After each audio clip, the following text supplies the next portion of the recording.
Hi there, you're listening to the Guitar Speak podcast. My name's Matt Wakeling and thank you so much for joining me. Now today we've got a double guest episode. We speak to Cameron James Henderson and Jay Parrino, both young Sydney-based guitar players doing some really great stuff in quite different fields. Now before we get to those interviews, I need to let you know that today's episode is brought to you by the Michael Dolce Masterclass Tour 2016. Michael's doing a bunch of dates in October and November, and here's a quick word from Michael himself. Hi guys, this is Michael Dolce inviting you to my 2016 Funk Fusion Masterclass Tour. To give you a brief rundown of what the night consists of, we get 10 players in a room in a really relaxed atmosphere, nothing too intimidating. We cover soloing over the one-chord vamp. I will be sharing all my concepts that have worked for me over the years and I still use to this very day. The idea is to show you guys these ideas and apply them to your own voice. If you feel that you know how to play a pentatonic scale and a major scale, that's all you really need. If you're interested in attending the class, you can book through my website at www.michaeldolcemusic.com. So look forward to chatting with you all and hopefully catch you at my next masterclass. Cheers for now, guys. All right. Michael's dates coming up soon. He is in Sydney, 4th of October, Brisbane, 5th of October. They're this week. Get onto that quickly if you want to catch those classes. Also dates in Canberra, Dubbo, Geelong, Adelaide, Newcastle, Wollongong, Orange, Lithgow and Perth. So if you're in any of those centres, keep checking out Michael Dolce Music on Facebook or, as Michael said, drop him an email. Regular listeners will know that I got to one of Michael's Sydney workshops a few weeks ago and it was absolutely fantastic. So very highly recommended classes. Now there's a giveaway put together by Michael and some of the companies that endorse him. There's some great prizes. So check out the Guitar Speak podcast Facebook page or Michael Dolce Music Facebook page for all the details, and it's for Australian residents only. Sorry, international friends. Now, talking about international friends, I want to give a shout out to Mick Marcelino and Jeff Boba from the Amps and Axes podcast. My good friends from Baltimore in the USA. They've just started a sort of like a bonus edition of their weekly show. Their weekly show is fantastic. It's such a good guitar podcast, and they've just started a weekly spot, like a second show called This Day in Music, and they talk about stuff that happened this day in music. So if you haven't already subscribed to Amps and Axes, get onto it. Alrighty, now onto our guests here on the Guitar Speak podcast. My first guest is a young man by the name of Cameron James Henderson. Great guitarist based here in Sydney. Has a really varied background that we'll find out about. But his real passion is blues, folk, roots kind of stuff. And we caught up with Cameron and talked about his new album, Storm Rollin In. Cameron James Henderson, welcome to the Guitar Speak podcast. Thanks, man. Good to be here. Now, you were brought up in a musical family. When did you start playing guitar? I learnt piano from a real young age, and Mum got us onto piano pretty young. But I didn't pick up the guitar till about year 8, I think, in high school. Okay, yep. So and then just got into it from there, wanting to play all the songs. Yeah, nice. And what was the influence then? What were the songs you were pumped about? What was it? I think it was the Chili Peppers. Pretty standard entry point. Yeah. What else? Oh, my dad always listened to heaps of Hendrix and Stevie Ray Vaughan and stuff. So I was kind of into a bit of that too. And my mate was playing guitar and he was playing all the riffs. So I really wanted to play the riffs. That's cool. So what was your first guitar when you started deciding to rock out? To take it seriously, well, I bought guitar off my mate for like $50, which was just some cheap Yamaha. But I thought it was pretty cool. Yeah, acoustic? Acoustic or electric? No, electric. Yeah, I went straight to electric. I didn't want to muck around with any Awesome. acoustic stuff, Yeah, right. But and then I think I went and bought I saved up and went and bought a Epiphone SG for my birthday, so that was pretty sick. Cool. Cool. Was that like an AC/DC thing? Or Yeah, I think so. And I was also into Silverchair, and yeah, Daniel Johns was playing an SG at the time, so that was cool. yeah, awesome. Yeah. Very cool. Did you end up doing garage bands or stuff like that? Yeah, so I actually had a few bands through school, and then I had a band with my brothers, so we used to do a bunch of gigs around the place. Okay, Yeah, so that was fun. nice. Yeah, my youngest brother still plays. He's a pro muso, but my middle brother doesn't. He's like an engineer now or something. Okay, okay, cool. Yeah. Were you doing any formal training, or were you just teaching yourself? So yeah, at first I taught myself, but then I got lessons, and then yeah, did it through school. Got lessons while I was at school from a bunch of great teachers, actually. Had Hmm. some awesome teachers. Yeah, cool. Yeah, a couple of guys out west, who are very influential. A guy called Chris Komorowski, and Oh, okay, yep. yeah, and a guy called Jason Hill. So they're awesome dudes. Oh man, I know both those guys. I know. Yeah, I thought you might. I don't know. I just got a vibe you would. Yeah, Jason. I met him. We were both tutoring at the same high school. So, Oh, sweet. man, I would hear him down the hallway, like just between students. Just he was Yep. either doing full-on classical repertoire, Yep. or he was just smashing out, Satriani riffs and things. Yeah, that's Man, Jason. he is Yeah, unreal. so both those guys, yeah, they were kind of great teachers to me because I was actually having lessons from both of them at the time Oh, when I was cool. in late high school, and I was learning classical off Jace Yeah, and right. jazz off Chris. So I was pretty Great. lucky. I was pretty lucky to have those guys. Wow, that's Because really, they really both cool. lived out, and they both lived out my way, 'cause I grew up in the Hawkesbury, so they were both out that way. So Okay, cool. Chris is in Penrith, yeah. Yeah, right. Excellent. That's really cool. Yeah. Man, so it's cool. So you're doing classical and you're doing like jazz stuff. Yeah. Great. Yeah, and then I studied classical guitar at the con after school. So Wow. yeah. Man, that's pretty full on to get into the con as a guitar player. How was that Yeah. process? Yeah, like it was a good learning curve because I kind of got into classical guitar late, as I kind of said before. I just wanted to play electric and play in bands when I was younger, but then I kind of got into classical at the end of high school and started learning off Jace, and then I took a year off to kind of practice hard, and then got into the con, which was cool. Wow, fantastic. And what did you get out of doing the course at the con? Oh, heaps! Like it was amazing actually. Like studying under Greg Pickler was pretty good. He's like been an institution for classical guitar in Australia for like the last 50 years. So Wow. I think he taught at the con for 40 years. Oh goodness, wow. So like he was just awesome, and like he really taught me to care about detail in guitar playing. Hmm. So what do you mean by that? So like to like each piece of music, instead of, because I'm a very kind of, I think about the big picture thing, and he was all about like caring about one note, and how does that note fit in within a phrase, and then how does that phrase fit in within the piece, and so he really kind of slowed me down and made me think about the importance of each single notes within music, which was super cool. Yeah, definitely. That's great. Yeah. So it could have been like vibrato or something. You'd be like, well, have you thought about that note and like how much vibrato you're trying to put on that note and why? Like, and you'd ask me heaps of questions like that. So just musically, it was really cool to get that kind of more classical perspective on music, but it's pretty applicable to all sorts of music when you're thinking through it. Hmm. Yeah. That's cool. And so at the same time as doing the classical course, are you still rocking out? You still playing electric and stuff? Yeah, playing in a bunch of bands. I was at uni and doing some jazz gigs and whatever else kind of gigs. Yeah. Yep. So that was fun. Yeah, cool. So like over the last couple of years, you've established yourself as a solo artist.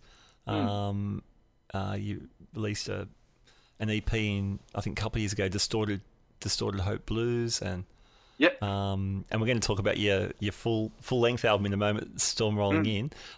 When did you get into the blues?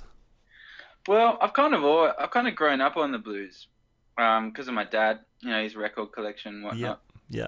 He was always listening to John Lee Hooker and Stevie Ray Vaughan and Muddy Waters. So and so I suppose like blues is, well, I went away and studied a bunch of other kind of styles, but blues has always felt like the most comfortable to me. So I've like and so when it came to kind of writing my own songs, the genre that I immediately kind of fell back in was blues, just because it felt natural, and I suppose that's because I'm just so kind of used to it, listening to it from a young age, you know. Okay. So, Yeah. Yeah. So yeah, and then coming out of, I had a band as well called the Dubious Blues Trio, which was kind of a psychedelic blues trio where we kind of mixed in lots of other elements, and so that was kind of when I first came out of uni, was doing that. But now I've kind of calmed down and focused on the songwriting thing. Yeah, right. Cool. I think I heard some of the dubious blues stuff. It was great. It had was Tully playing drums for you? Yeah, Tully Ryan, he's awesome. So yeah, cool. And yeah, who's the bass player in that band? Elson Price. He's a okay. great bass player. Yeah. Cool. That's cool. So when you started writing your own stuff, like for me, Storm Rolling In, I'm hearing more of maybe some country blues influences and some some folk influences either, and also some very rock and almost garagey blues kind of stuff. Oh, cool. As well. What so Storm Rolling In, so that's just been released in July of this year. Yeah. Cool. Tell me about that. Where did you record it? So I recorded it with my good friend Chris Gillespie. He's a great singer-songwriter, and he's been a massive influence on me. Like I've been playing with him, playing his stuff for a while, and he so he produced the record, and he's a great guitar player as well, and he played a bunch on the record too, which is really cool. Cool, nice. So he lives up in the Blue Mountains in an undisclosed location, but he's got a great studio up there, so I did it up there with him. Oh, great. And who was in your band? Who was the rhythm section? So the rhythm section was Finn Ryan. He's a great drummer of Sydney, and Nick Henderson, my brother. Oh, cool. Yeah, and then Chris as well, playing various things. Yeah, right. Awesome. And so you recorded up in the mountains. Did you have your songs pretty much together before you got to the studio? Yes and no. So I think I had a few songs. I maybe had about 3 or 4 songs to start with, but actually we chipped away at it for about six months. Okay. So I just kind of go up there. I think we did the band tracks in a day, like laying down the beds, and so all those songs were together. But then a number of the others, which are more the acoustic-y type tracks, a lot of them I kind of wrote during the process of the whole album. Okay. Which was a really cool experience to do that. Yeah, I imagine it'd be inspiring, that process as well.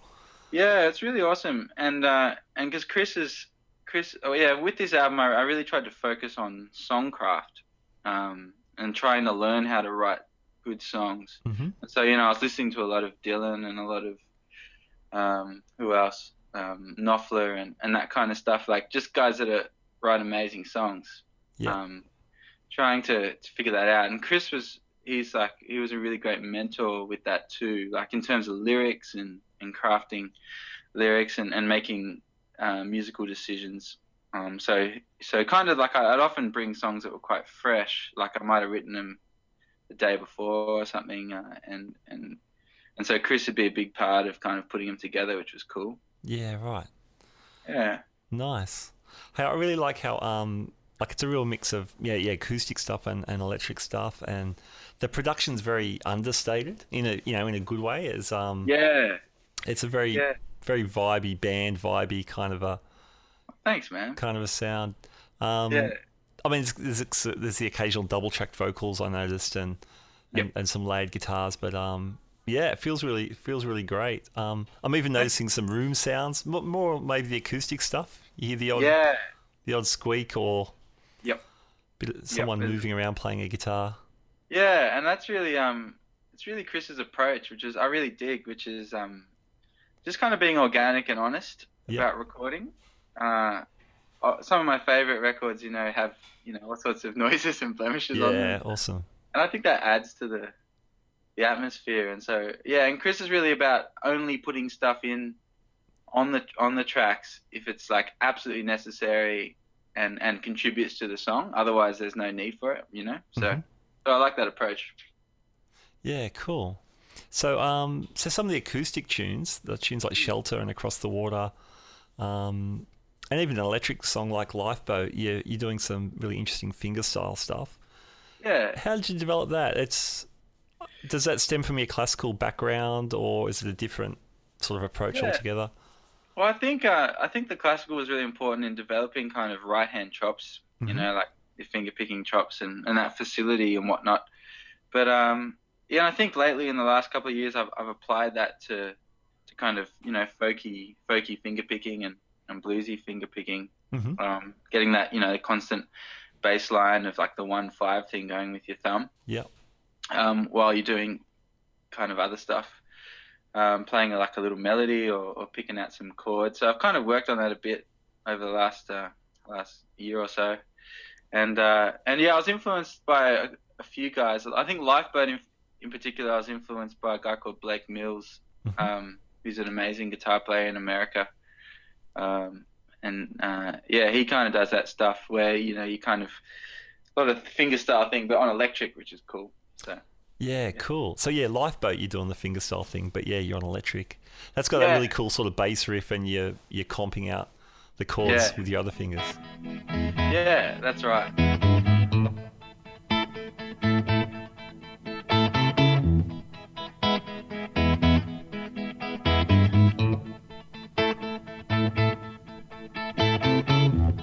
Well, I know I can't stop your tears.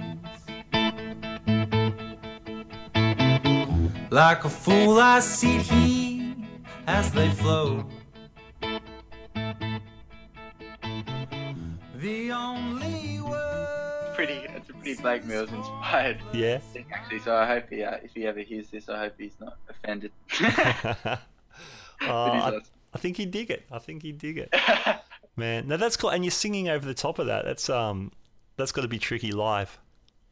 Yeah, I don't find that song easy. Yeah. To be honest. Yeah. Man, well, it sounds effortless. I just reckon, yeah, to get it together, you've put in some time. What guitar are you playing on that track? It's a beautiful tone.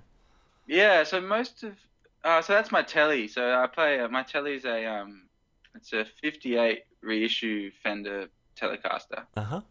That's for all the rhythm parts, but the solo I actually used my other guitar, which is it's built by a guy called Timo Tolvanen. So Yeah, Tolvanen cool. Guitars in Uh the huh. Hills. Um, and it's kind of custom guitar I got him to build for me. And so it's shaped like a telly, but it's got these TV Jones magnetron pickups, I think. Yeah, Okay. Yeah. magnetron pickups in them, which is really cool. It's just like a bit of a beefier kind of single coil tone. Okay, so Kind of they're like still Pixie singles. Gretsch. Yeah. Oh, actually, no. I think they actually might be double coils, but for some reason they still have like the kind of spank of a single coil. I don't know what. I don't quite understand it, but Cool. but it sounds good. It's a great guitar. So Yeah, yeah, I nice. use that for the solo. Yeah, Timo Tolvanen. Yeah. Yeah, great. Yeah, that's a cool looking guitar. I've seen pictures. Mm. I'll post some pictures up on our Oh, sweet. Facebook or Instagram Yeah. as well when the interview comes up. But yeah, that's mad. And it's got That's, some what's the tremolo on that? That's really that's interesting. a Stetz bar. Ah, okay. Yep. Cool. A pretty crazy bit of machinery. What? Pardon me. What's the go with the Steads bar? It's not like a Um, Bigsby. It's like Yeah, it's crazy, kind of man. weird. I don't fully understand it. It's got some springs and stuff on it, but it's definitely the smoothest tremolo I've ever experienced. Uh huh. It's so smooth and you can be so subtle with it, which is why I really liked it. When Yeah. I was Cool. trying a few of Timo's guitars, I really liked it. You can be so subtle with it and just and it adds this like really nice sparkle to the note when you use it. Hmm. Yeah, it's really cool. I don't know. I think they're made overseas somewhere. I don't know, Uh but huh. they're pretty cool. Yeah. Cool. I've heard the name and I think I've seen them a few times. But yeah, they look super cool. Yeah, So they totally match that vibe on that guitar. yeah. How about the slide part on that track? What are you doing there? Oh, yeah, that was a Gretsch. That's one of Chris's guitars. He had this like really awesome Gretsch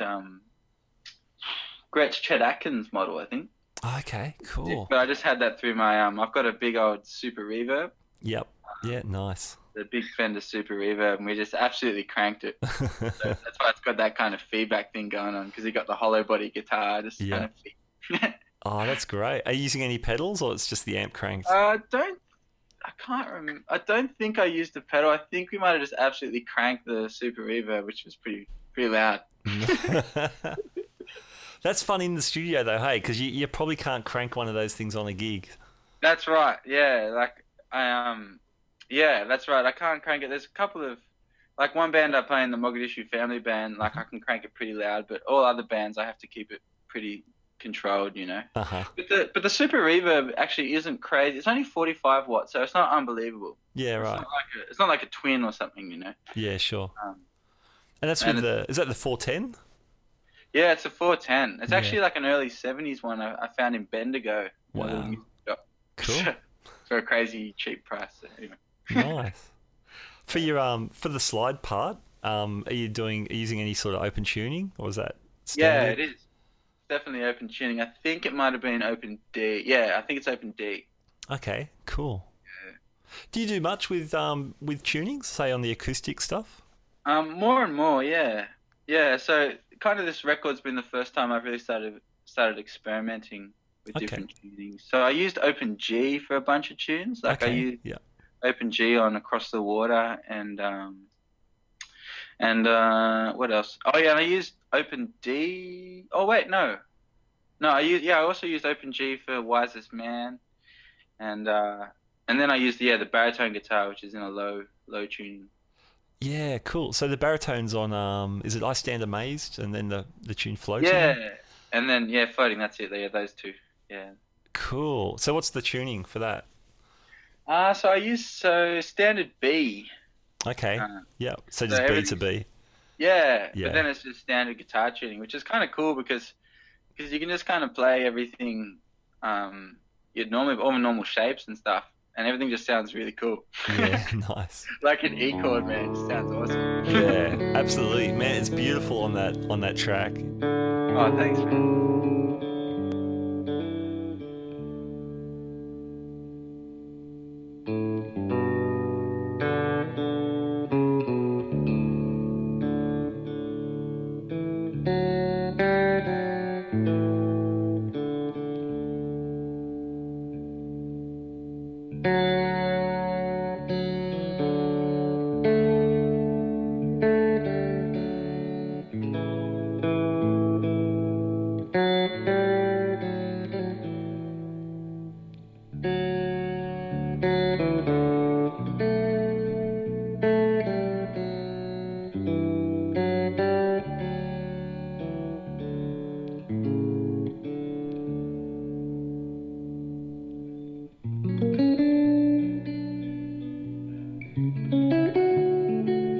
Yeah, I really like that instrument. Sorry, did you mention the type of baritone? No, so it's by this company in America. It's by this company called Eastwood Guitars. Oh yeah. They kind of reissue lots of those kind of whacked out shape guitars. Hey? Yeah, I really like them as a company. Like they're really cool. They just create the really unusual weird guitars that came out in the 60s and 70s, you know. And so this one's a side jack. It's called a side jack baritone, but it's based on like the shape's like a Mosrite, those surf guitars. Yeah, cool. Yeah. So I find that guitar really inspiring for songwriting because it's so low, and it makes me play more simple because it kind of freshens up everything on the guitar, you know. I think that's a cool thing with guitar playing. Like different tunings and different guitars can really inspire you to play in a way you wouldn't normally play, which is really cool. Yeah, nice. Yeah. You mentioned Wisest Man in the G tuning. Is that a dobro you've got on that track? Yeah, so that's one of Chris's beautiful guitars. It's a Beaton resonator. So Beaton's he's an Australian guy, I think. Oh, okay. Cool. And I think it's a style O. I'm getting that confused. It might be a Duolian. Anyway, can't remember. But it's like a beautiful resonator in this kind of dark color, and so that's an amazing amazing guitar. Yeah, cool. Yeah, it sounds great on that track. Sounds awesome. Yeah, thanks, man. Nice. What else? Don't Go Drifting. I like that. I think now at the front of the song, I think I'm hearing an acoustic and electric in unison. Is that right? Yeah, so I think I've got the beaten resonator on that too. Oh, okay, And then, cool. and then the telly. The telly's there, and I think there's a 335 there as well. Okay, cool. So, you just got to get as many different types of guitars on there as possible. For sure, for sure.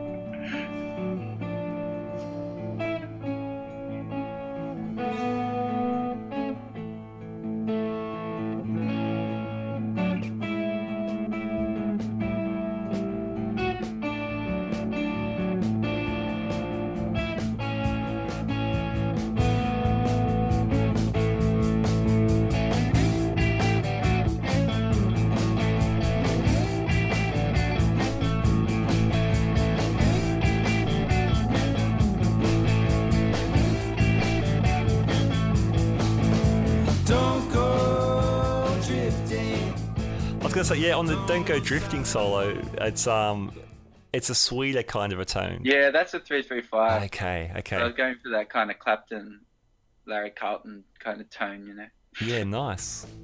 Yeah. Nice, man.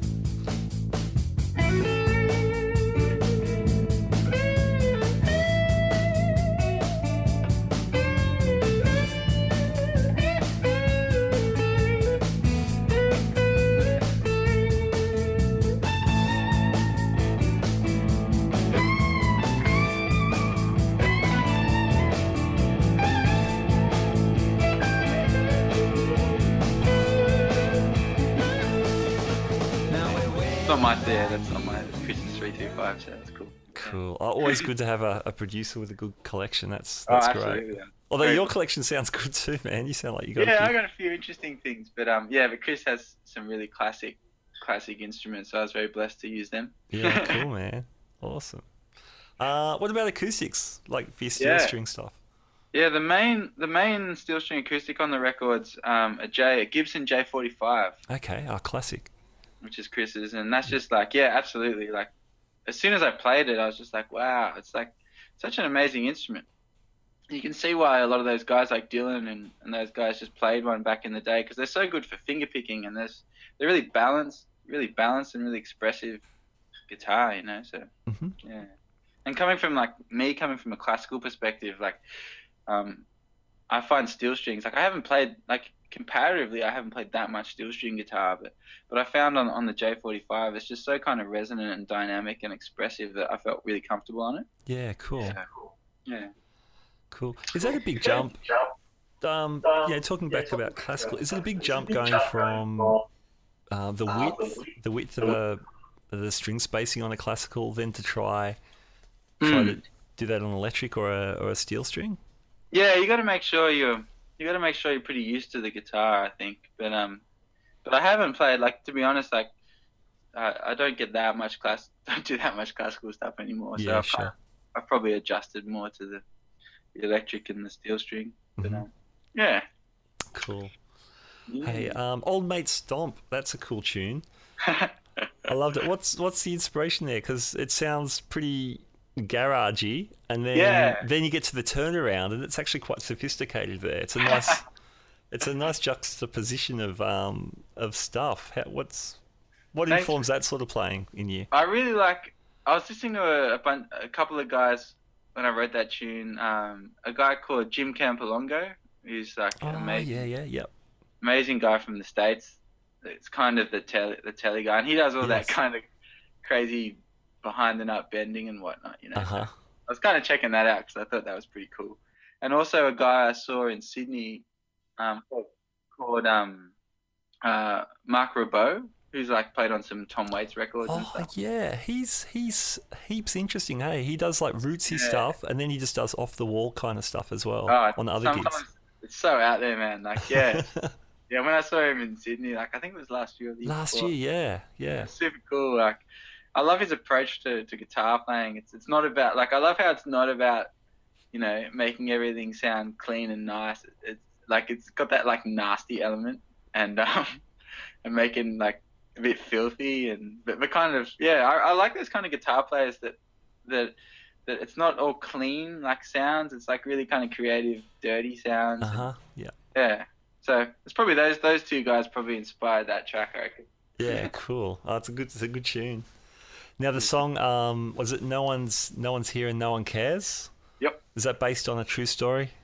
Yeah. So playing in my mate's band, we trekked out to an unnamed country town. I don't want to name it because I'll never ever get a gig there again. Yeah, okay.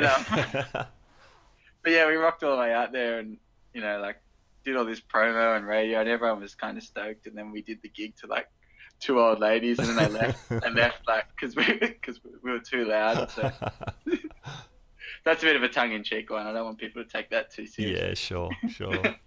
Oh, it resonated with me, man. I've played plenty of gigs with two people. I think a lot of musos can relate to that one. Yeah. That's cool. And again, another kind of tone again on that. Yeah. So that's kind of that's probably more the country thing. Trying to be a bit of a country picker, I was probably Jim Campolongo as well, that same guy, like with that kind of telly thing, that picking thing, and yeah, kind of a bit tongue in cheek with the guitar playing, but it was fun to have a crack at a real country solo, Yeah, nice. Hey, you've been doing some gigs. I know you did a tour when you launched the album, and yeah, and I've seen you on some festivals as well, like the Goldwyn Blues Festival. Yeah. And that sort of thing. What sort of other gigs have you done, or have you got coming up with your band? Yeah. So yeah, I've did a little tour. That was really fun. Like played Canberra and Sydney and Bendigo, which is cool, and Victoria. That's a great town for live music, actually. Bendigo, man. Yeah. Awesome. And then Goulburn and yeah, playing a few. Yeah, so I'm playing down at the Bendigo Blues and Roots Festival later in the year. Great. First weekend of November. Awesome. Where else? A bunch of other. I should have actually prepared and looked at my gigs before this interview, but yeah, playing at Lazy. Got a few dates at Lazy Bones. Great. That's always a cool place to play. That's a great venue, yeah. Yeah, that's where I did the Sydney my launch in Sydney, which was cool. Yeah, cool. Over at Marrickville, probably one of the last venues, I think, putting music on 7 nights a week. Yeah, I can't think of another one that puts it on every night, but that's always cool. Yeah, I got a few more dates in Lazy Bones, and then a bunch of. I do some stuff up in the Blue Mountains with Chris Gillespie as a duo. Mm-hmm. So we play kind of a mix of our own songs, and then we just play heaps of old school blues with like rezzos and stuff, which is really fun. Oh, excellent. So there's a few dates here. We play at the Hotel Blue in Katoomba a bit, and then yeah. Sorry, I should have got specific dates. No, that's cool. That's awesome. We'll people can look on Facebook or something. Yeah. We'll get all your stuff at the end of our interview for sure, so people can chase you up. But yeah, that's awesome. Hey, you mentioned the Mogadishu family band earlier. Yeah. That looks crazy. Tell me about that. Yeah, well, it's kind of the brainchild of my friend Eric Fortaleza, who's a great bass player. Yeah. Yeah, you know Eric, don't you? Yeah, I do. Yeah, he's great. Yeah, cool. So it's kind of his band. He just wanted to put together his dream band, which was like ridiculously big band. And so there's 2 drummers. Yeah. At least 2 guitars. Like 2 keys, heaps of singers, horns, you name it. Yeah, great. It's just that's a really fun band. We play like a lot of Eric's originals and also originals by a guy called Michael Dolce, who's just awesome soul singer. Oh yeah, fantastic. He's great. Yeah, he's awesome. Yeah, you guys do a residency in Coogee, don't you? Yeah. Is that still going on? Yeah. Yeah, so that goes as long. Although we didn't do last month because I think Eric was in America and so forth. But, okay, yep. I think we're back on the 11th, but I have to check with Eric. But yeah, normally sure. It's the second Thursday of the month. Cool. Yeah. Now, the other guitarist in the band, often, I guess, in that band is Seb Bartels. Yeah. Cool. He's great. Seb's amazing, man. Like, he's just such a creative and awesome guitar player. Like, you never want to follow Seb in a guitar solo, man. Like, the way he just builds it is just awesome. Yeah, he So does it's it. great to play with him, and we're good friends and stuff. So it's awesome. Yeah, nice. Yeah, I reckon you guys would be a great guitar team in that band. Yeah, I think it's cool because we're so different, like in our approach, and Hmm. that kind of works well. Um, so yeah, it's a bunch of fun, Cool, and we man. both have super reverb, so that's fun. But That's true. That's true. but Yeah. mine's better because it's older. Okay. I don't tell him that too often. I'll let him know next Yeah, time. he knows. He knows. And you doing any other bands or things like? To Yeah. me, it seems like you're just working all the time. Oh, well, yeah. I'm thankful that I play in a few other bands. I play in my mate Sam Newton's band, which Hmm. is really great. It's like alt folk kind Yeah. of stuff. So that's fun. Like I get to do the classic telly thing in that band, which is I really enjoy that. Cool. And also I play in an Afro funk band. I've just started playing with an Afro funk band called Live Birdland, which is Wow. really cool. Which is a completely different kettle of fish to anything else I play. So it's really fun. Cool. And you do some teaching, I believe? Yeah, yeah. So I teach guitar a few days a week. Yeah. Great fun. Yeah. Yeah, and then I work 1 day a week at my church as well, doing the music there. Oh, okay, cool. Now, is that which church is that? Is that in Glebe? Yeah, Annandale, Village Church Annandale. So what does that involve? What's your day a week, or what are you Yeah. So it's organising there? well, it's kind of like it's a bit of the nitty gritty, like putting all the music together and deciding what songs we play, and because Sure. we're in a West church, like we try to have a pretty unique sound that's kind of current to our area. Hmm. So we try and do a lot of our own writing and stuff as well, which is cool. Yeah, great. Um, Awesome. there's a few writers in the church that write the songs, which is awesome. Great. And so yeah, just kind of working with different guys and girls that are writers in the church, which is awesome, and then kind of just organizing the bands and whatnot. But yeah, it's great. It's awesome. Nice. That's great. Yeah. Hey, so if people want to keep up to date with what you're doing, what's the best way for people to do that? Probably my Facebook page is the most current thing that I Yeah. post gigs on and stuff. So that's just facebook.com/Cameron James Henderson Music. Okay, excellent. And there's also my website, which is CameronJamesHenderson.com. Hmm. Cool. And then there's a few other social things as well, like Twitter and Instagram or whatevs. Yep. Nice. Excellent. Well, we'll put some links up on our stuff as well, so people can find you and yeah, check you out at a gig sometime soon, whether it's with your own solo stuff or one of the bunches of bands that you do. Thanks so much, man.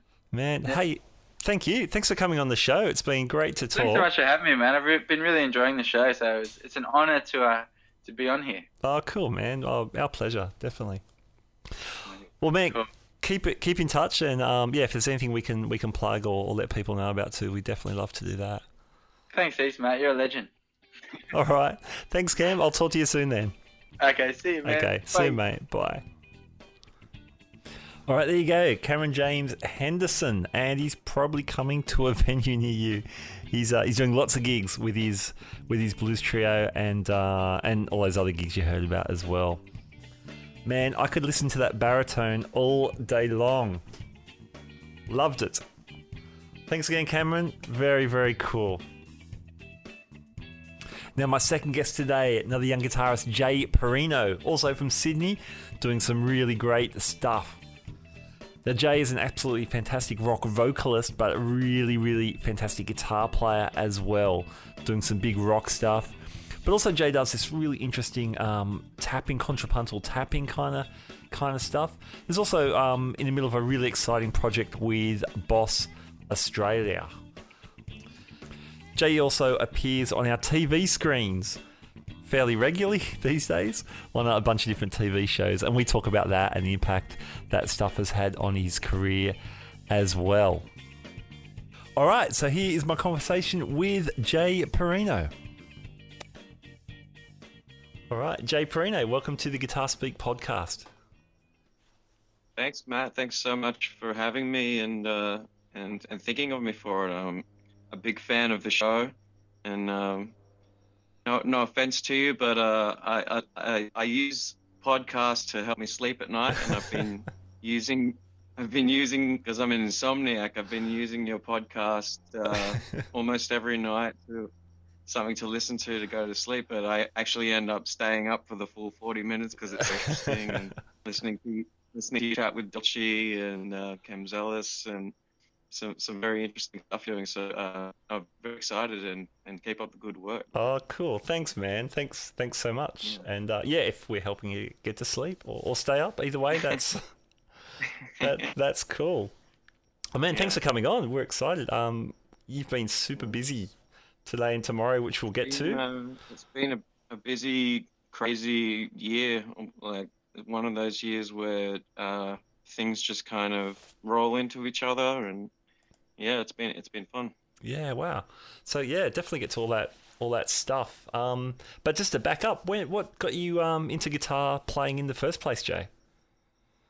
Well, I came from a background of drums. Drums was a big part of the start of my music. I kind of had AD as a child, which probably relates to the insomnia and stuff Okay, now. Like okay. a very sort of obsessive personality with activities and things like that. So I had a really troubled childhood. As soon as I got onto music, that became the focus of all that energy and attention. And so I probably got onto guitar around age 14, I think. Okay, yeah. Yeah. And what was And what were you listening to, or what was the inspiration to get the guitar going? at the time, there was that pop punk movement, which was Good Charlotte and Blink-182 and Green Day, and that was Okay. kind of the stuff that was popular. So I started noodling with that stuff, which I guess wasn't very challenging. But then the thing that really got me hooked and got me into the obsessive practice was like Metallica and Dream Theater and things that had a bit more, changing time signatures, Tool, things like that. Hmm. Really got me to, I guess, want to sit down and actually master the instrument and put some time into it. Yeah, cool, cool. So I'm guessing this is kind of early to mid '90s when you were doing this stuff. So yeah, this would have been about 90 between 95 and 98. Yep. Yeah, around that time because The Living End and Silverchair had just put out their records as well, Oh and yeah, yeah. I ended up making a tribute band to those guys. But that stuff was a big influence on me, and a big yeah. Cool, cool. So you must have been were you very disciplined in your practice regime? I mean, like you said, the pop punk stuff is probably was a great place for lots of kids to start playing guitar, but definitely when you moved on to Yeah. the more progressive stuff, yeah, were you a big It's practicer? funny. It's funny you use that word discipline because as soon as I got my hands on the Don Petrucci instructional, which was called Rock Discipline, Ah, yeah, yeah. um, I heard you chatting with Dolce, and he said the Brett Gard video was like his turning point where he sat down and learned every single. Uh I huh. pretty much did the same with that Petrucci DVD. Awesome. And that was the real turning point for me when I went from like just being like a guy that could play to like having some serious chops. I wasn't very tasteful or anything at the time because it's very much like a mechanical sort of a almost a workout DVD for your guitar, but it definitely gave me some serious technique that I could build upon for the next few years for sure. Yeah, right. And were you And doing yeah. bands around this time? Yeah, I was in the band. I've kind of just operated under the one name, which is Outlier. I was in that band for basically from high school up until about 2006, and then that band split up. But I sort of I bought the rights to retain the name basically. So Okay. I've been in the same band, but the next 8 years was with two girls who I'm still with now, and Taya and Rose, Yeah. and yeah, we still go by the name Outlier. Cool. Now that band you do like I know you do like cover gigs, but Yeah. you're writing your own stuff as well. Is that true? We do originals. We've released a song this year, and we do covers gigs, and we also do tribute shows like the Living End Silverchair one I told you about, Yeah, and yeah. we do a British themed show. But yeah, we definitely have gotten back into the writing side of things this year. Yeah, great. That new song you mentioned, is that Dodging the Bullet? Or Dodge the Bullet? Or... Oh, you do. I love an interviewer that does his homework. That's pretty good. Yeah, man. Well, Yeah, we that one's out on iTunes. That one's out on iTunes at the moment, actually. Yeah, Dodging the Bullet. We recorded this year. Yeah, it's kind of like our heaviest, something that I'm really happy with, and something that speaks to all those influences I told you about. It's got a very Audio Slave, Rage Against the Machine kind of vibe to it, which is another big influence on me. Okay, cool. Yeah, there's definitely that relentless riff kind of thing going on Yeah. that those bands. I'm a bit older, so when you say pop punk, that's still new music to me. And when I heard Dodging the Bullet, I'm thinking like Zeppelin, that riffy kind of thing. But Okay. totally Nice. Audio Slave. Yeah, I hear that and the Rage kind of stuff. Oh. That's cool. Yeah, thank you.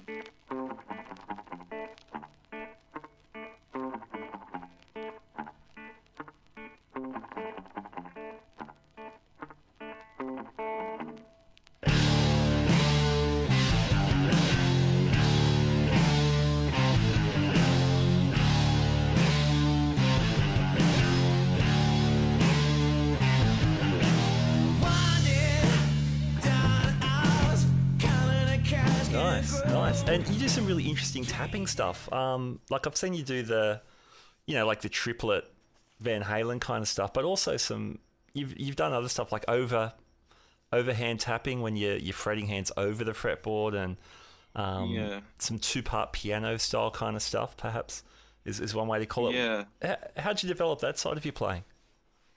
I don't really know, but I think that comes from the drumming background and wanting to hit the instrument. And I guess a lot of the drumming background, you focus on right and left hand independence. Okay. And yeah. so when I came to approaching the guitar, I was fascinated by things that also had right and left hand independence. So the message in a bottle tapping thing that I did lately was really challenging, and was getting your left hand to just hold down a riff while your right hand does a completely different melody. Okay. Yeah. So that kind of stuff is something that has always fascinated me, and a lot of it back in the day, like the overhand thing you said, I guess a lot of that was just probably showmanship, and but and it also allows you to get some wider intervals and different sounds. I've always been into things that sounded different or made the guitar sound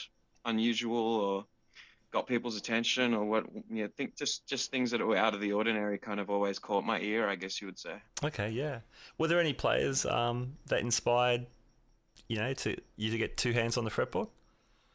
Yeah, when I heard Joe Satriani's Midnight, which I guess is more of a clean sound tapping. It's not your Van Halen eruption. Yeah. Legato all over the neck thing. It's more of like a melodic chordal it's type like a thing. chordal sort of idea as well, isn't it? Yeah.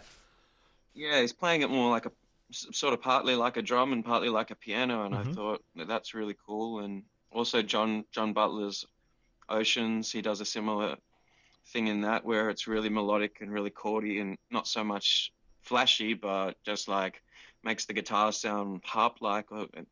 I'm really into those kind of things that make the guitar sound like other instruments, which is kind of what led me to Boss and led me to the MIDI stuff, is transforming the guitar into different kind of instruments, I guess. Yeah, right. Awesome. When you're tapping, I noticed. I mean, you do a lot of electric and rock stuff, but I've seen you do a lot of tapping stuff on acoustic guitars too, even nylon strings and steel strings. Yeah. Is it very different, the approach you need to take? I would say with the electric, it tends to be more. I mean, if you're doing lead stuff, it tends to be more single string and more lead oriented. Whereas with the acoustic, I guess it more lends itself to chordal things and arpeggios and more percussive type stuff. It doesn't translate as well to electric and lead guitar, I think. Okay, yeah, So the approaches, yeah, they are a little bit different for sure, I would say. Yeah. sure. So you mentioned message in a bottle, and that was a thing you came up with recently, and that's gone nuts. I think it was like something like 65,000 people have had a look at you do that Yeah. on the video. That's great.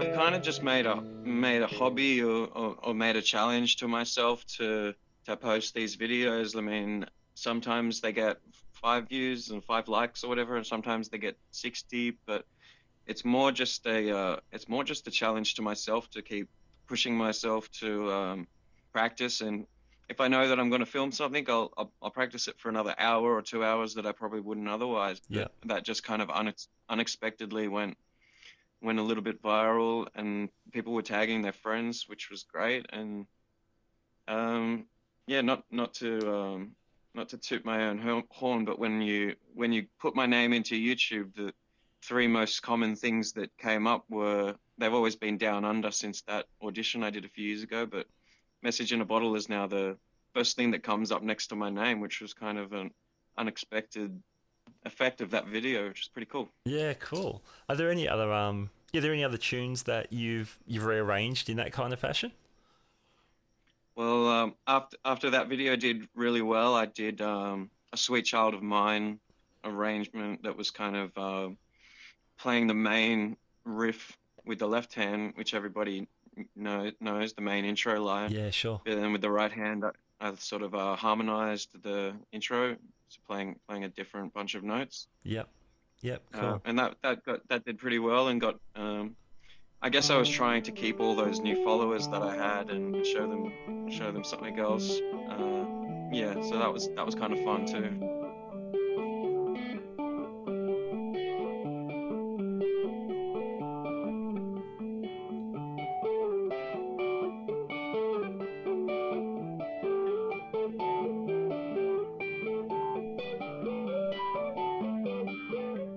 Yeah, it's challenging, and um it also really helped build up the left hand strength for just general playing and chords and legato and everything, because Yep. you don't realize how hard you have to push those notes to make them sound without any picking at all. So it's a really good, just a strength exercise as well. Okay, yeah, cool. Do you use any Yeah. damping on, some guys have got like the hair scrunchie on the top of the guitar neck?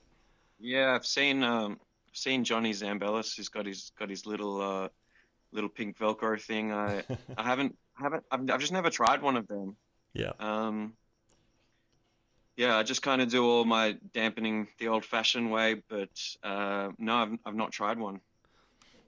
sure. I read years ago when Satriani was doing, I think it was his maybe second or third record. He was doing some funk part, and he tied a sock around the nut. Yeah, right. So I tried that on the session. It was great, but you're never gonna have time to tie your sock on. Doesn't look great on stage, does it? It's not that cool. It's not very cool. Yeah. So cool. What about gear? What sort of gear are you using these days? Um, so for the acoustics, I ended up with a pair of Godin guitars, which was around the same time, 2009. I was looking for a guitar that could do some MIDI, but could also do acoustic stuff, and I stumbled upon the Godin multi-act Spectrum, Hmm. which has got a humbucker. Sorry, it's got a lipstick pickup in it, a piezo, and it's got the MIDI as well. So I have two of those. Wow, cool. And for electric stuff, I've got unfortunately about 14 guitars around the house, but my main ones are these steel guitars called well, they're made by a guy called James Tressart. Yeah, yeah. He's the Yeah, French guy. and Yeah. he's the French guy, and Yeah. his company's in the US. And I've got the sort of the telly model, which is called the Steelcaster, I believe, which is all steel. Yep. And I've got the Les Paul version, which is called a steel top, which is a wood body with a sort of steel barbed wire type top on it. And they both, I don't know why, I bought it just kind of on a visual sort of aspect, but these arcane pickups that he makes are just really responsive, and they react to every touch, and they're percussive, and they're great. And so as soon as I bought the telly, I had to buy another one, and Uh-huh. I can't really go back to wood guitars for live performance after these two, because I'm just really attached to them. Yeah, wow. So you mentioned the pickups. Yeah. Do you think the bodies themselves add much to the tonal I think so, tonal because thing? the telly in particular has sort of like a resonator quality to it. Okay. There's not, the neck is the only thing in the guitar that's wood. Yep. So I think it definitely does something. I don't know why it works. I don't know what it does. And I know the pickups are very hot, because I've A/B'd them with other people's, like at Frankie's with Joel's Les Paul, and with a mate of mine when jamming. We've tried different like traditional Les Pauls, and they do have a very hot output. Mm-hmm. But yeah, I just find that they just speak to me, and they let me kind of do what I want to do. So I'm really in love with them. Yeah, cool. And how about amps and effects?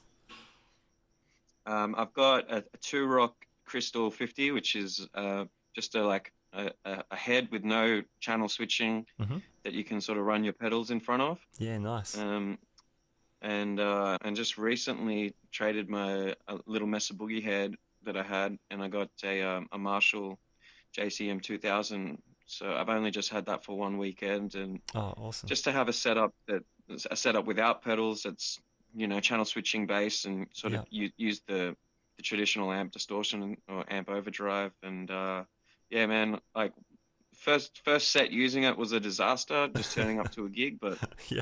second set, I started to get those really classic tones, which you can't really get out of anything else but a Marshall. So I'm pretty stoked with it. Yeah, that's cool. That's cool. I mean, sometimes you got to throw yourself in the deep end, I guess, and just That's it. try Yeah. stuff out. That's cool. Yeah, I said to myself that I brought my other amp to that gig, and I Yeah. said to myself, don't do it. But I was just too excited, and so I took it out on the first night, and yeah. Yeah, nice, man. Those 2000s have a great clean sound as well. That was the most surprising thing, is Yeah. that, and it was really easy to dial in a great clean. The dirty tones took, I forgot that with Marshalls you really have to wind that treble way out. So Yeah. the first set was a bit of adjusting to get the right EQs, but once you wind that treble down and get your gain right, there's some great stuff in there. Yeah, pedals. What sort of pedals are you using when you're not cranking your Marshall? I've got the TC Electronics Nova system, which kind of I use for a lot of the modulations and delays and stuff. I've got a Boss Wazacraft blues driver, which I use for additional pushing.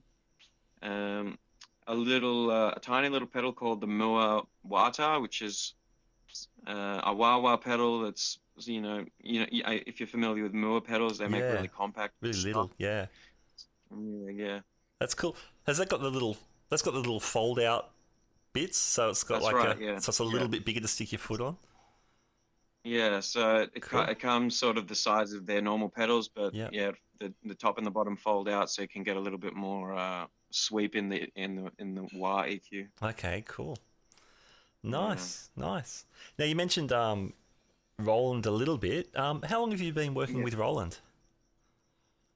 Well, it kind of started in 2009, which was when the band that I told you about before, Outlier, with two guys that I was with, that band split up. So I kind of found myself on my own.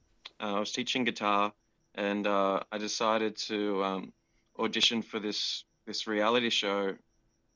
And I didn't have a loop pedal at the time. I was using a Boss DD6, which to loop on it, there's a hold function, Oh, okay. and so that was my only experience with looping. Yeah, yeah. But I'd had some fun sort of playing around with looping sounds, and looping wasn't such a mainstream big thing at the time, I don't think. Yeah, sure. So I just emailed Boss out of the blue, thinking I would get ignored. Yeah. But I just said, look, I'm auditioning for this show, and I don't have a loop station, and I don't really have much money, and can you help me out? And surprisingly, I got a reply very quickly from a guy named Jim Bollock, who was the rep there at the time. Yeah. And he said, yeah, come down. And their office was in DY, which was, right where I live. So Okay. I went, popped around the corner and met him. And the whole company is just like almost like a family-based company. He was so good to me, and hooked me up with the pedal. He gave me a Boss strap, and he said, yeah, just wear this on the show for us. Great. Which I was happy to do. And Yeah. that so 2009 is where the relationship started with that performance of Down Under on Australia's Got Talent. Okay, yeah.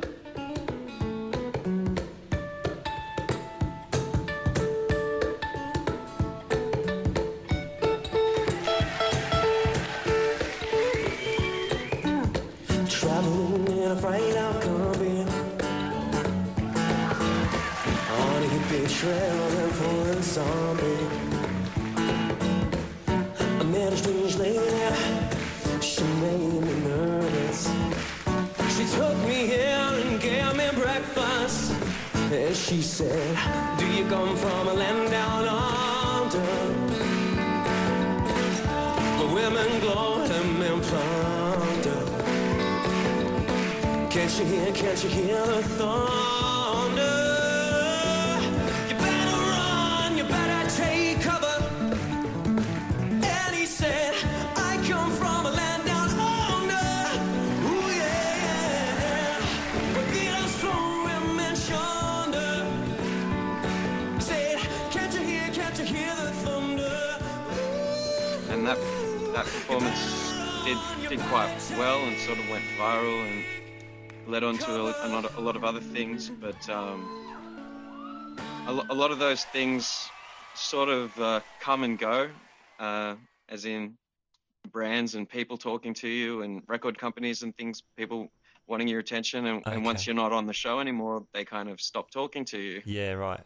And so I sort of thought that would be the way with Boss, but even when Jim left the company, they've kind of stuck with me and helped me out over the years with artist prices and with deals. And in 2014, I went to Queensland with them and did AMAC, which is a music convention. Mm-hmm.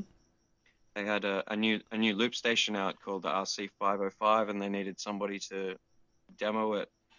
And so I started working with them in Queensland, demoing the RC505 looper. Yeah, cool. And it's just been a really good relationship over the years, that no matter how popular I am or whether I'm on a TV show or not, they don't really care. They just kind of care about people that represent their brand well, and that kind of sits really well with me with some of the not so good experiences I've had over the years. Sure, that's fantastic, and especially as like your initial contact moved on, but they stuck with you. Yeah, that's fantastic. Yeah, you don't always hear good news stories like that with fairly large companies and relatively independent artists. I won't name the brand, but I had a really bad experience where a brand was really supportive, and the founder of the brand was coming to watch me play and was talking about doing a signature line of guitars. Yeah, wow. And as soon as I was not a contestant on the show anymore, he wouldn't so much as return my emails or calls. Oh, okay. Yeah, wow. And when you're a young sort of up and coming player, those kind of things can be quite devastating. So when Jim moved on from Boss, I was sort of expecting the same thing, like, oh, now there'll be someone else there and they won't really help me out the same way. Yeah. But a girl named Tiori came on, and she was just exactly the same. Like, if I needed something, she'd say, "Yeah, come down." And if something of mine wasn't working, she'd say, "Bring it in, and we'll fix it." And they've just been really great. And yeah, I'm hoping that the project this year leads to many more with them, because I'm really stoked to work for such a great company. Yeah, that's brilliant. I don't know if you can talk much about today. You're at Roland all day, and tomorrow as well. Can you talk much about that yet? Yeah. So basically, I hadn't heard from Boss since 2014, which was the Queensland thing. But this year, a job opportunity came up for someone to do content for their website. So I applied for this job. Mm-hmm. I didn't get the job, but I got an email from the head of Boss Australia, and he said, we have some good news and we have some bad news. You didn't get the job, but we'd like you to come to Melbourne Guitar Show and demo our pedals for us. Awesome. So yeah, so that worked out really well, and I kind of was a blessing in disguise, because I still get to do my regular gigs and all my other things that I have going on, but I get to sort of freelance with them on the side. And from the guitar show, some of the stuff that they heard on the looper they really liked, and a guy called Matt Walsham who works there at Boss had the idea to make a bunch of different videos that represent their 6 different loop stations that they have. Okay, yeah, cool. And he wants it to be with one artist, which is me. Great. And basically the purpose of each video is to show kind of the differences in each of the loop stations, and what the entry level models can do and what the more advanced models can do that those can't. Okay, yeah. So yeah, we're using a bunch of my own compositions, some that I had already and some that I kind of composed for the sake of this. Great, man. That's so cool. And so we got maybe news or a rumor today that stuff may go on the Global Boss website, which we're hoping. Yeah, wow. But I don't. Yeah, that would be cool, and that would be huge. I don't know if that's gonna happen, but either way, yeah, I'm stoked, and it's been a really challenging project, and it's made me sort of try to take my guitar playing to the next level again. So I'm enjoying that challenge. That's great. Now you're we've been talking guitars, but you're a fantastic singer, man. You've got such a big rock sound, man. Such a big rock voice. Thank you very much. The tunes you're doing for the Boss stuff, are they vocal tunes or guitar tunes or a bit of both? So the first couple of loop pedals, they don't have a mic input, so we're just focusing more on the guitar side of things. Sure. But as you get up to the RC30 and the RC202 and 505, those last two that I mentioned are the tabletop loopers that are marketed sort of more towards like beatboxers and keyboardists and DJs and stuff. Yeah.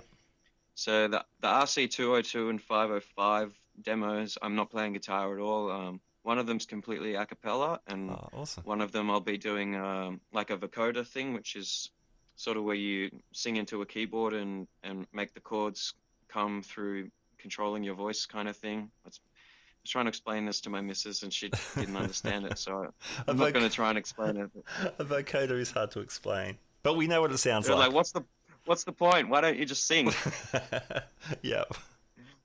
So anyway, yeah, so a couple of them will be just vocal based, yeah. Cool. Very cool. Is any of this material likely to be, I mean, obviously it'll be used in the videos and things, but is it likely to be used for an Outlier album or a J Parrino album or something? It could be. Some of them were songs that I had come from my past bands. There's a song called Midnight that the main riff became the RC30 demo.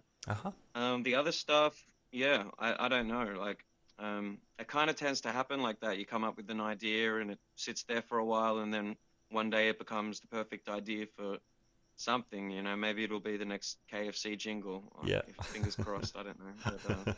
But yeah, I think that I definitely try to keep an archive of all this stuff so that it can definitely get some use out of. Yeah, cool. Man, you said it's been a crazy year, so It sounds like it. So you got this stuff with Roland. You had the Melbourne Guitar Show. You're on The Voice earlier this year as well, on the live shows there. That's awesome. What else is coming up for you this year? So the Voice was really cool and opened up a lot of doors and kind of got things rolling with everything. Later this year we're heading to Airlie Beach to do sort of a run of dates at a place called Paddy's Shenanigans. So in December with Outlier, we were there last year, and we do December 7 to 11 this year. Great. But also doing this project with the keyboardist from the Cat Empire. His name is Ollie McGill, and probably one of the most, if not the most incredible musician I've ever played with.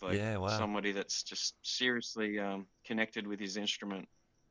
We're doing a show October 9th at the Bridge Hotel, which is another one of these kind of concept shows that I came up with. It's sort of like to show the evolution of rock, I guess, which is the name of the show. Yeah, cool. So we start with like 1950s with Chuck Berry and with Bill Haley and stuff like that, and then we go to 60s and 70s in the next set, and the show kind of chronologically goes through sort of how rock came about, and ends up with in the 90s and Metallica and Lenny Kravitz, and we sort of wrap it up around there in the third set. So I'm really looking forward to that one, and it should be fun. Yeah, cool, fantastic. All right, well, listen, I know, so as we said, you've been super busy with Roland. You've got a gig tonight really soon, and then you're back at Roland tomorrow morning, so we better let you go. But just before we do, Jay, what's the best way for people to keep up to date with all the stuff you're doing?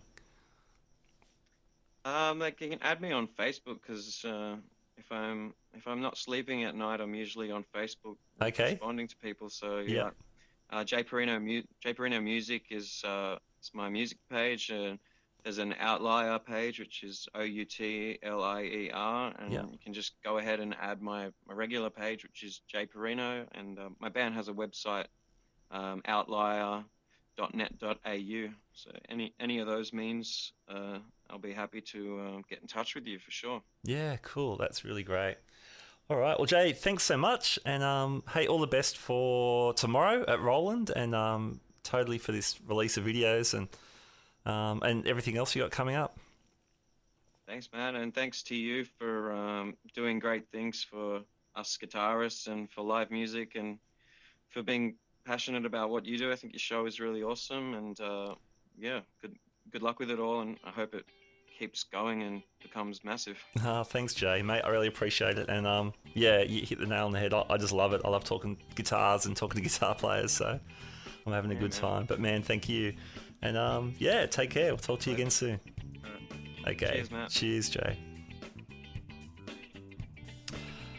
All right, there you go. Our interviews with Cameron, James Henderson, and Jay Parrino. Really, really cool guys. And what I like about these two guys, they're working really hard. They're looking for gigs. They're looking at different opportunities and just throwing everything at it and getting great results, which is awesome.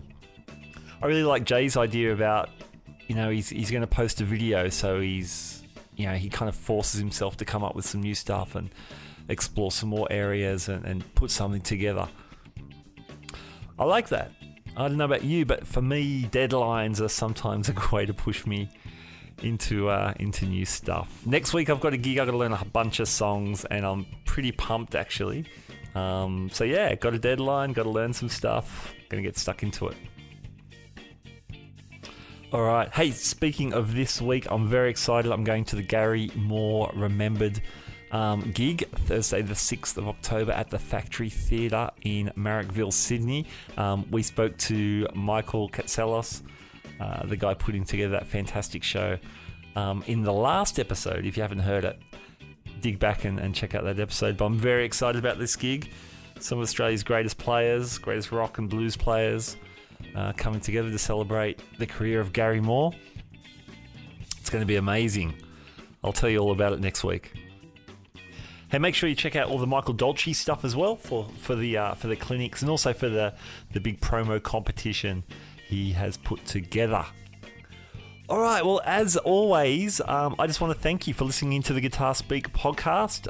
As I said to Jay at the end of my discussion with him, I love talking guitars with these people. It's really exciting for me, and we've got some really big things coming up, some really amazing guests. I can't tell you names because I haven't recorded the interviews yet, so I'm not gonna spill the beans until I can.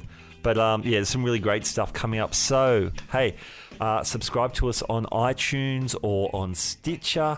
You can like us on Facebook, Guitar Speak Podcast, or follow us on Instagram, Guitar Speak Podcast, and just keep up to date with all the stuff going on. If you're enjoying the interviews, please share them around your social networks as well. That really helps us get the word out. All right, I'm out here. Songs to learn, things to do. Have a great week, and catch you next time on the Guitar Speak podcast. Bye now.